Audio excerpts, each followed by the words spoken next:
जब यूपी में यहाँ बीएसपी की अकेले ही पूर्ण बहुमत की सरकार बनी थी, प्रदेश व यहाँ की आम जनता का वह उद्धार आदि किया था।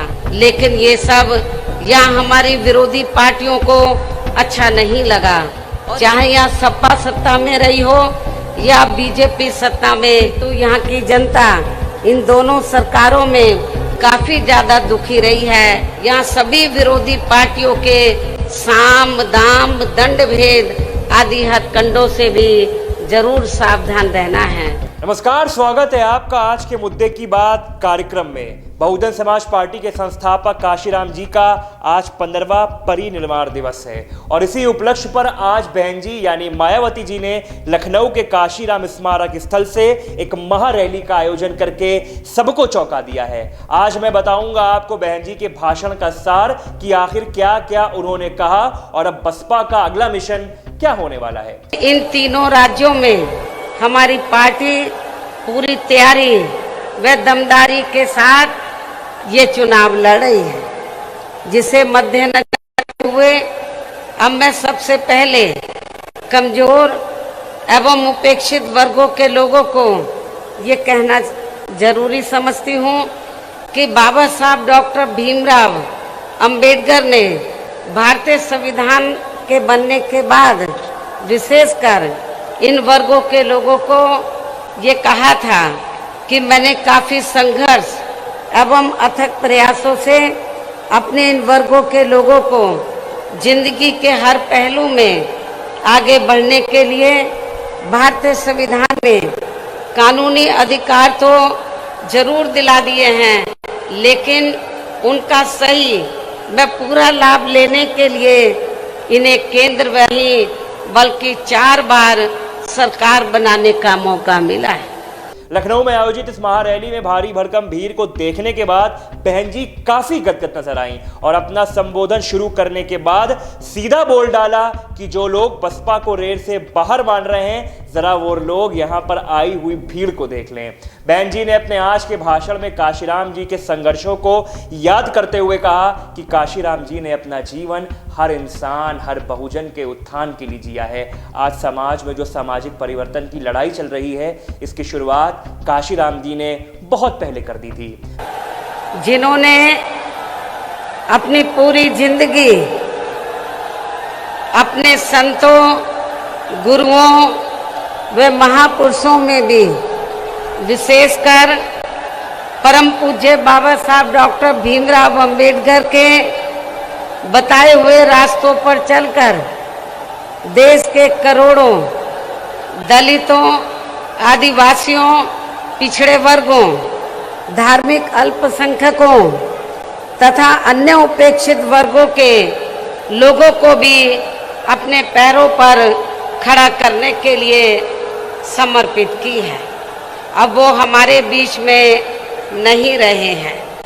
ऐसे महान व्यक्तित्व को आज मैं उनकी पुण्यतिथि पर अपनी व उत्तर प्रदेश सहित पूरे देश में पार्टी से जुड़े सभी लोगों की तरफ से भी पूरे तहे दिल से इनको श्रद्धा सुमन अर्पित करती हूँ तथा नमन भी करती हूँ।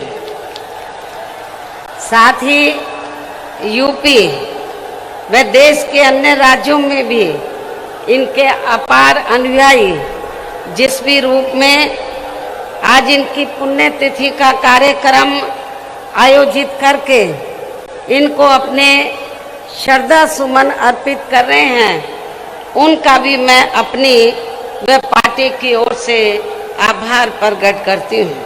बहन जी ने अपने भाषण में अगर सबसे ज्यादा किसी को टारगेट पे लिया तो वो थी कांग्रेस पार्टी। बहन जी ने कहा कि बाबा साहब ने दलितों, पिछड़ों और अल्पसंख्यकों के उत्थान के लिए बहुत काम किया था।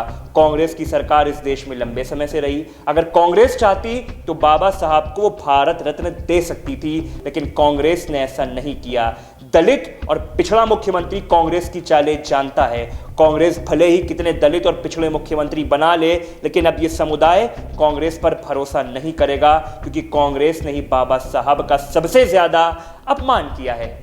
और इस दौरान वैसे तो हमने यहाँ सर्व समाज के हितों का पूरा ध्यान रखा है, लेकिन सभी मामलों में प्राथमिकता पहले हमने यहाँ सर्व समाज में से उन गरीब, कमजोर एवं उपेक्षित वर्गों के लोगों को दी है, जिनकी यहाँ जातिवादी, संकीर्ण व पूंजीवादी मानसिकता रखने वाली पार्टियों की रही सरकारों में काफी ज्यादा उपेक्षा की गई है। साथ ही इनकी सरकारों में उपेक्षित रहे अपने सभी संतों, गुरुओं व महापुरुषों आदि को भी हमने पूरा आदर सम्मान दिया है। बहन जी ने आज अपने भाषण में वीपी सिंह को याद करते हुए बड़ी भावुक बात कही।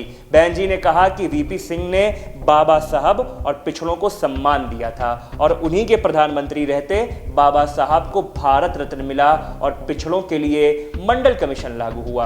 बहन जी ने पंजाब के कांग्रेस के दलित मुख्यमंत्री का बिना नाम लिए हमला बोला। बहन जी ने कहा कि पंजाब में उनकी पार्टी श्रोमणी अकाली दल के साथ मिलकर मजबूती से चुनाव लड़ने जा रही है और सुखबीर सिंह बादल को प्रदेश का अगला मुख्यमंत्री बनाने जा रही है। पंजाब स्टेट में भी बीएसपी व अकाली दल गठबंधन की श्री सुखबीर सिंह बादल जी के नेतृत्व में यहाँ भी अपनी सरकार जरूर बनाएंगे।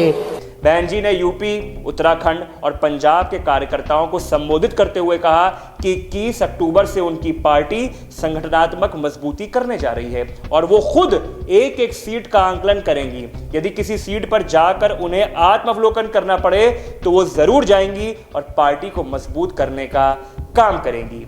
अपने भाषण को समाप्त करते हुए बहन जी ने काशीराम जी को भारत रत्न से सम्मानित करने की मांग की और कहा केंद्र में जो भी सरकार आती है वो जातिवादी होती है, चाहे वो कांग्रेस हो या भाजपा, लेकिन हम तब भी काशीराम जी को भारत रत्न दिलाने का भरपूर प्रयास करेंगे। हम मान्यवर श्री काशीराम जी की पुण्यतिथि के मौके पर केंद्र की सरकार से इनको भारत रत्न की उपाधि से सम्मानित करने की भी जोरदार मांग करती हूँ और इसके लिए इनसे ये विशेष आग्रह भी करती हूँ। हालांकि इस मामले में हमें ये मालूम है कि केंद्र में कोई भी जातिवादी सरकार जल्दी से हमारे दलित वर्ग के महान व्यक्तित्व को इस उपाधि से सम्मानित करने वाली नहीं है और इस संदर्भ में बाबा साहब डॉक्टर भीमराव अंबेडकर का खास उदाहरण आप लोगों के सामने है। बहन जी के भाषण से आप 3 बातों को निकाल सकते हैं। पहली कि वो कांग्रेस पर अब दलितों के प्रेम को लेकर ज्यादा मुखर हो गई हैं। दूसरी बात, वो उत्तर प्रदेश में चुनाव पूरी तरह से दमखम से लड़ने जा रही हैं और तीसरी बात, भाजपा पर बहन जी ज्यादा हमलावर नहीं हो रही।